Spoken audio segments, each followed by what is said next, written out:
Hello, welcome to the summary of our class on process automation with BIZUIT. In this session, we explored everything from modeling and designing workflows to building interfaces and configuring business rules, all to automate tasks in a more effective and customized way. We started the journey by learning how to model processes in BIZUIT Designer. Using BPMN, we structured activities, decisions, and timing, creating a clear and traceable workflow. We worked on a practical example, the reimbursement management process, integrating decision points and automation throughout every step of the process. We learned how to define parameters and variables, both input and output, ensuring that every process has the necessary data to operate accurately. From simple fields to complex structures in XML, we covered how to manage essential information for business processes.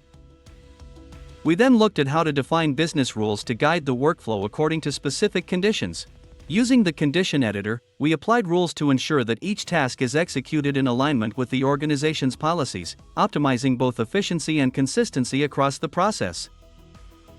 Task assignment was another important point, where we configured permissions and role assignments to ensure each task is handled by the appropriate person.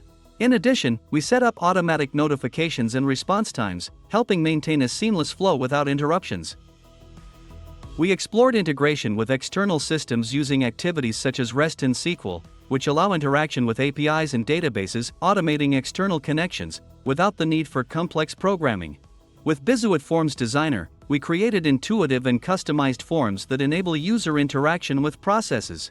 We also configured validations and linked data fields to ensure accurate and efficient data capture. In the final settings, we configured display columns, filterable parameters, and process publishing with tracking and error logging, ensuring full control over process execution. Finally, we navigated through the work portal, where users manage their tasks and filter activities based on their needs, keeping a clear and organized view of their priorities. And with this, we wrap up our summary of the class on BIZUIT. You now have a complete guide to design, automate, and manage processes using this platform. Thanks for joining us on this journey. See you in the next class.